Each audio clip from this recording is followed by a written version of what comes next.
Callum Forbes here again. I'm the head instructor and owner of the Upper Hutt Martial Arts Academy in Upper Hutt, New Zealand, teaching Hapkido and supporting martial arts.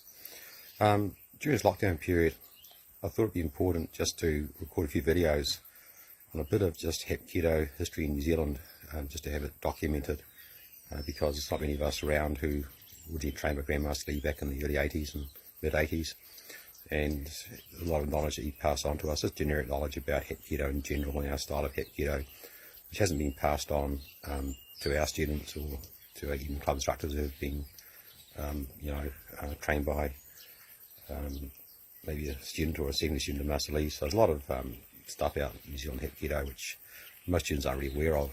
And today I thought I'd talk about the Hapkido grading system, because our grading system in New Zealand Hapkido is unique, and I've never come across anything similar in my travels to South Korea or North America. Most of the styles of Hapkido have multiple colour belt grades, and between 9 and 11 colour belt grades, from white belt to black belt. Then they have multiple levels of black belt. Our system of grading in New Zealand is much simpler and reflects back to a simpler time perhaps.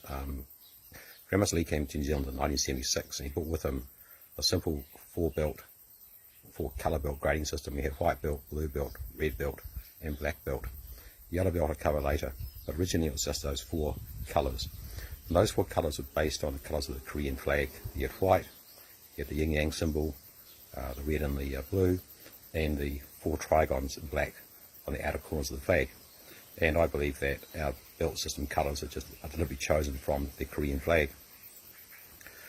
Within those four belt colours, number of tab grades to give us a total of 8 colour belt grades, which is lower than what you'll find in Hapkido elsewhere.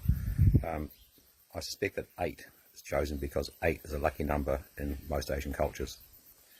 So we have the four colours, and the four colours have some meaning behind them. White generally tends to symbolise innocence or purity or a blank canvas. And it's probably best to look at the meaning of the colours in an analogy of, say, a seed planted in the ground growing. So white belts are given a seed of knowledge, and that seed begins to sprout and grows up towards the sky, and that's your blue belt grades. As you go further towards the sky, you meet the increasing heat of the sun, that is the red, and then we go beyond the sun to the black. So white belt, blank canvas, ready to start their martial arts journey. Blue belt is a new student sprouting, growing upwards, learning basic skills, applying basic skills. Red belt, more advanced student, soaking up the heat of the sun, developing advanced skills and advanced knowledge, physical skills.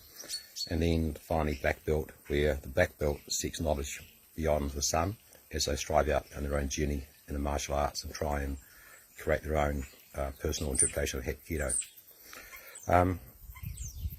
We also have tab grades. So we have a blue belt, then you have a single red tip on your blue belt, double red tip on your blue belt. You also have the red belt, then a single black tip on your red belt, and your double black tip on your red belt. Originally there was also a blue tab on a white belt, and that was your first grade, and that's equivalent to today's yellow belt grade. When I started Hapkido, we had yellow belt, but prior to that, yellow belt was basically just a white belt with a blue tab.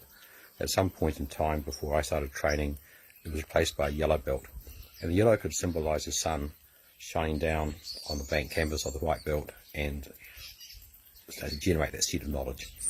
But the yellow belt was introduced because people didn't want to wait between 7 to 9 months where it took to go from white belt to blue belt.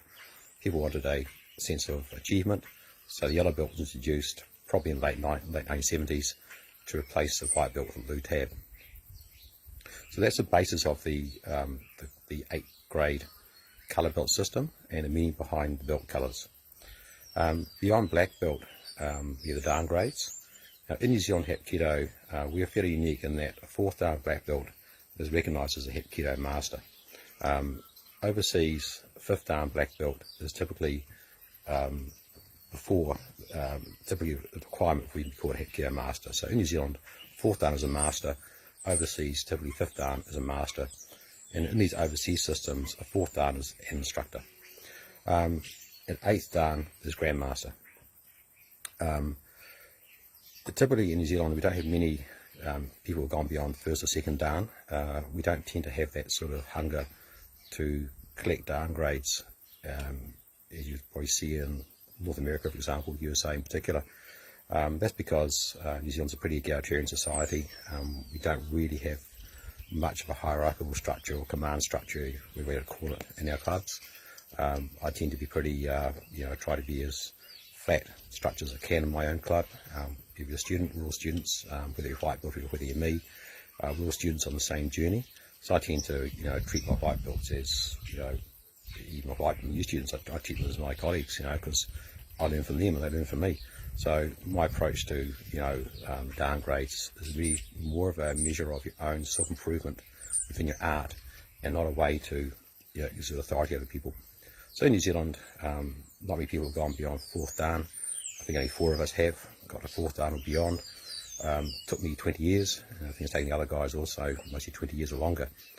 It's a little bit of a pity really, because I like more guys and girls to go through the higher Dan grades. Increases your knowledge, and having to go through the formal testing process, it does validate and test your knowledge in front of your peers. So, my only regret is that not many people in New Zealand really see the need to go beyond 2nd or 3rd Dan. This is the way we are. Skills are still very high, relative to other Hapkido countries in the world. So anyway, so getting a little bit of a digression from my original topic about the belt system. But that's the Hapkido belt system in a nutshell. Hope you enjoyed it.